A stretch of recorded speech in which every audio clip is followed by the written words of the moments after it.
In the meantime, while all this is going on with George and Cindy Anthony, Casey Anthony is happily in her friend Amy Huizenga's car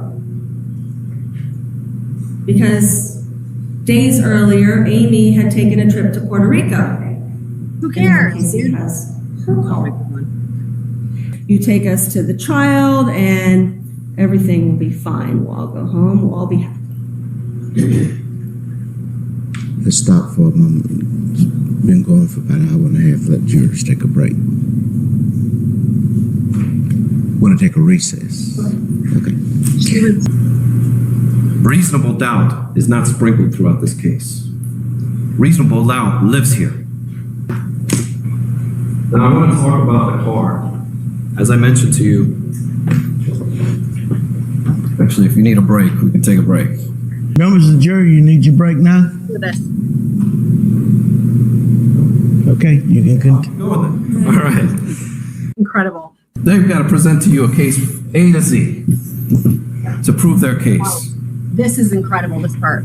Well, if the A Wow. is George Anthony and saying that he was the last person that saw Kaylee, you really can't trust that, now can you? In fact, if you remember the indictment, it says from June 15th, not the 16th.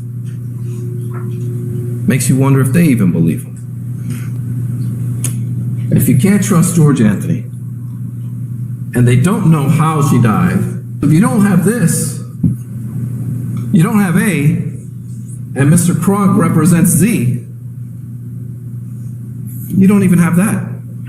Were you actually there in the delivery room, or did you have to wait outside? Here. Well, I was in the living room. I was in the delivery room for my own two children, but also being there for Kaylee, which was, to me, not only amazing, but also embarrassing to a point. Sure. Weird. If I might say that there's sometimes in your life as a father, there's some things of your child you don't want to see again growing up. But you know something? It's just an experience that it's just... Oh my God. Why were you in the It's room? hard to put into words. It's just how elated you are and how happy you are to see your own child give birth. I can't remember if we exactly talked about it prior to just Kaylee being born or right after, but I know then it was brought up because, yeah, I wanted to know because I feel it takes two to make this child.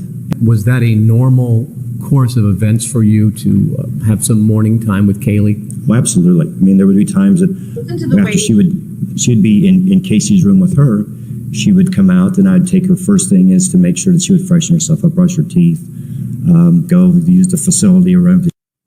use the facilities. What is she in custody? No, this particular morning, do you recall when you first saw Casey?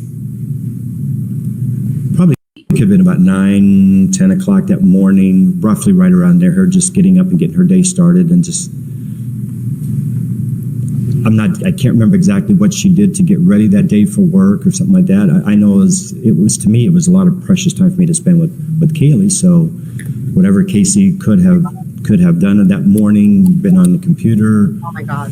whatever she was doing, I let her do her thing because when you got time with your grandchild, you know, your own child sometimes takes Mother of God. a back seat to that. Why? No, sir, I never had any duct tape. What were the reasons for you moving out of the house? Cindy and I had some financial difficulties. We were going through a really tough marital time, and that is a personal matter between her and I. That's not for the court or you to decide. I'm not on trial here for that. I'd done some gambling on the internet. Yes, sir, that's well established, and I'm not going to deny that. I did it. Now, did you tell the FBI that it wasn't a gambling problem, that you fell for some Nigerian bank scam? There was a Nigerian bank scam and also some minor gambling that was done on it. So, I mean, I didn't lie to them. I told them the truth. I'm telling you the truth today. This is insane. So it's both. You were gambling and you fell for a Nigerian bank scam as well. And I believe there's other people that have happened to. Yes, sir, it did. Yes. Nope. You are literally the only one. And Now, Mr. Anthony, you stated that you never had any duct tape. Is that correct? I didn't say anything about duct tape. Thank you, Mr. Anthony. You may resume your seat. This piece of molding is coming off. Okay, we'll take care of it.